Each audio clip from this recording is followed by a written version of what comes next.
આપી દો.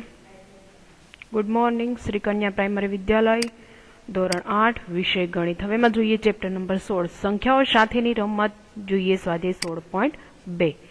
16.2 ની અંદર તમારે રકમ જોવાની છે. પહેલી શું કે છે, જો 21 પછી તમને y આપેલો છે, પછી 5 છે, એ 9 નો ગુણિત છે. જ્યાં y એ એક અંક છે તો y ની કિંમત આપણે શોધવાની છે. જો તમને ત્યાં y ની કિંમત નથી બતાવેલી, બાકી બધું તમને આપેલું છે, પણ y ની કિંમત છે નહીં. એટલે અહીંયા આપણે જોઈએ ને, સંખ્યાને બધી છૂટી પાડીએ તો 2 + 1 + 5 y + 5 બરાબર. તો આ બધાનો સરવાળો કરી 2 ને 1 3, 3 ને 5 8, એટલે આપણે લખી શકીએ 8 + y. y એ કોઈ અંક છે, એટલે આપણે જોઈએ કે 8 + y. એટલે હવે એને કહે છે કે 9 વડે નિશેષ એને ભાંગી શકાય છે, એવું તમને કહે છે. એટલે 8 + y એને કેના કેના, તો કે 0, 9, 18, 27 બરાબર. 9 ના ઘડિયામાંથી કોઈ પણ સંખ્યા આવતી હશે. એટલે એમ કે છે 9 + y એટલે 0 છે, એ તો અશક્ય છે, પણ 9 + 1 થાય તે જ શક્ય છે. એટલે કે 8 + 1 કરીએ તો 9 થાય. આપણે એમ કે છે કે 9 વડે એને નિશેષ ભાંગી શકાય છે, તો 9 એકા 9 કરી શકે તો જે ચાલે. એટલે y બરાબર કેટલું હોઈ શકે, તો કે y બરાબર 1 હોઈ શકે. એ રીતે આપણે કહી શકીએ કે અહીંયા જોઈ શકો છો કે અહીં y ની કિંમત તમને કેટલી મૂકી શકે, 1. ચકાસણી અહીંયા આપણે જોઈએ, y ની જગ્યાએ 1 મૂકી જોઈએ. 2 + 1 + 1 + 5 એટલે 2 ને 3, 3 ને 4 ને 4 ને 5 9. તો અહીંયા આપણને 9 આવી જાય. 9 ને પાછા 9 હારે ભાંગીએ તો આપણને 1 આવી જાય, તથા શેષ આપણને કેટલી મળે, 0. તો સંખ્યા 9 વડે નિશેષ વિભાજ્ય છે, એવું આપણે કહી શકીએ. ત્યાર પછીનો આપણે એમાં જોઈએ બીજો દાખલો. બીજા દાખલાની રકમ કંઈક તમને એવી આપી છે 31, પછી આપ્યો છે z અને 5. એમ કે છે 9 નો ગુણિત છે. જ્યાં z એ અંક છે તો z ની કિંમત આપણે શોધવાની છે. તો શું કરશું, આપણે આગળના દાખલામાં કર્યું એવી જ રીતે બધી સંખ્યાને છૂટી પાડો, બધાનો પ્લસ કરી લ્યો. 3 ને 4, 4 ને 5 9, એટલે એ 9 અને z ના z. z એ કોઈ અંક છે એટલે 9 + z આપણે લખી શકીએ. નહીં, 9 વડે નિશેષ ભાંગી શકાય છે. 0, 9, 18 અને 27 કોઈ પણ સંખ્યા આવી શકે. તો આપણે કહી શકીએ કે z બરાબર 0 અથવા 9 હોય. શું હોય, કઈ રીતે, તો આપણે એની ચકાસણી કરીએ. z બરાબર 9 મૂકો અને જોતા જઈએ. 3 + 1 + 9 + 5 બરાબર. હવે શું કરે, બધાનો પ્લસ કરી લે. પ્લસ કરીએ તો કેટલા આવે, 18. 18 ને 9 વારે ભાંગીએ તો આવે કેટલા, 2, અને શેષ કેટલી આવે, 0. એટલે સંખ્યા 9 વડે નિશેષ વિભાજ્ય છે, કેમ કે 9 વડે એનો ભાગ ચાલે છે. અને z બરાબર 0 મૂકી લે અને જોઈએ તો કે 3 + 1 + 0 + 5 બધાનો પ્લસ કરીએ. 3 ને 4, 4 ને 5 9, 9 ને 9 હારે ભાંગો તો 1 આવે અને શેષ કેટલી આવે, 0.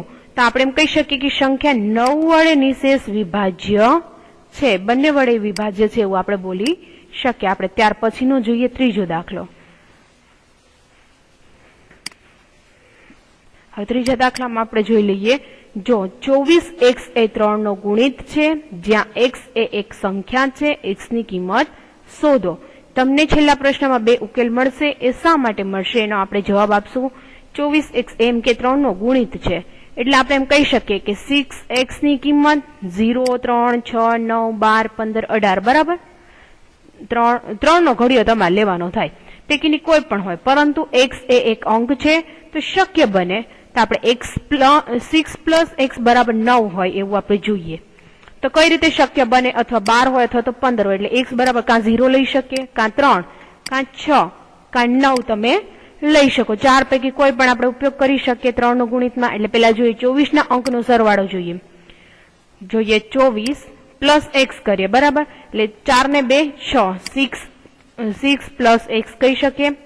હવે 3 વડે નિશેષ એને ભાંગી શકાય છે, જોઈ શકીએ. 6 + x એટલે 0, 3, 6, 9, 12, 15 બરાબર. 3 ના ઘડિયામાં ગમે એની સાથે ભાંગી શકાય. જોતા જઈએ કઈ રીતે. 6 + x બરાબર 0, 6 + x બરાબર 3, 6, પછી અહીં જોતા જઈએ 9, 12, 15 અને 18 બરાબર. આ રીતે આવે. તો x બરાબર શું છે, આ 6 છે, અને સામેની સાઈડ જઈએ તો કેવા થઈ જાય, -6. આ બાજુ જોઈએ 6 છે, સામેની સાઈડ ગયા પ્લસ છે, સામેની સાઈડ ગયા માઇનસ થયા, એટલે કેટલા આવ્યા, -3. આ 6 છે, સામેની સાઈડ જઈએ તો કેટલા આવે, 0, કેમ કે 6 માંથી 6 માઇનસ થઈ જાય એટલે 0 થઈ જાય. કેટલા થાય, 0. એ તમને બધાને ખ્યાલ આવી જાય કે ત્યાં 0 થઈ જાય. હવે જોઈએ એ 0 થઈ જાય છે. ત્યાર પછી હવે જોઈએ આ 6 છે પ્લસ છે સામેની સાઈડ જાય એટલે કેવા થાય માઇનસ થાય. માઇનસ થાય એટલે 9 માંથી 6 જાય તો કેટલા વધે 3. હવે આ 6 છે સામેની સાઈડ જાય માઇનસ થાય એટલે કેટલા વધે 6. આ 6 છે એ સામેની સાઈડ જશે માઇનસ થશે 15 માંથી 6 જાય તો કેટલા વધે 9. બરાબર. હવે એવી જ રીતે ઓલા 6 છે એ સામેની સાઈડ 18 ની બાજુ જાય 18 ની બાજુ જશે તો કેટલા વધે તો કે 12. આ રીતે અહીંયા આપણે કહી શકીએ x બરાબર 0 3 6 9 શક્ય છે.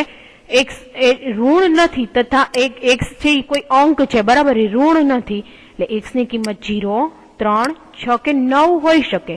માઇનસ વાળી આ એકેય સંખ્યા હોઈ શકે નહીં, પ્લસ વાળી સંખ્યા હોઈ શકે એવું કહે છે. ત્યાર પછીનો આપણે જોઈએ દાખલા નંબર 4. દાખલા નંબર 4 માં જોઈએ જો 31z5 એ 3 નો ગુણિત હોય જ્યાં z એ એક સંખ્યા છે અંક છે તો z ની કિંમત શું મળે તો અહીંયા આપણે જોઈએ એને 3 વડે નિશેષ એમ કે વિભાજ્ય છે તો જોઈએ આ બધાનો પ્લસ કરીએ 3 ને 4 4 ને 5 9 એટલે અહીંયા આપણે લખી શકીએ 9 પ્લસ z. 9 પ્લસ z એ 3 વડે વિભાજ્ય છે. તેની કિંમત મૂકીએ 0 3 6 9 12 15 અથવા તો 18 હોય તો z એ કોઈ એક જ અંક છે એટલે લખીએ 9 પ્લસ z બરાબર 0. ત્યાં શું છે 9 પ્લસ છે સામેની સાઈડ જઈએ તો કેવા થઈ જાય માઇનસ 9. અહીંયા જુઓ 9 પ્લસ છે સામેની સાઈડ જશે એટલે કેવા થશે માઇનસ. એટલે માઇનસ એટલે નાની સંખ્યામાંથી મોટી સંખ્યા માઇનસ થાય પણ કેવી માઇનસની નિશાની આવે એટલે -6. હવે આ 9 છે સામેની સાઈડ જશે એટલે શું થશે માઇનસ. માઇનસ થશે તો 6 માંથી -9 કરીએ તો કેટલો જવાબ આવે -3. અને હવે જોઈએ 9 છે સામેની સાઈડ જાય એટલે 9 માંથી 9 જાય તો 0. આ શું કે છે -9 આવે છે એટલે અશક્ય છે. -6 આવે છે એ પણ શક્ય છે નહીં અને -3 આવે છે એ પણ શક્ય છે નહીં.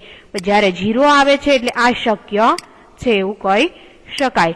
તમારા આ સ્વાધ્યાયમાં અહીંયા સુધીના દાખલા છે.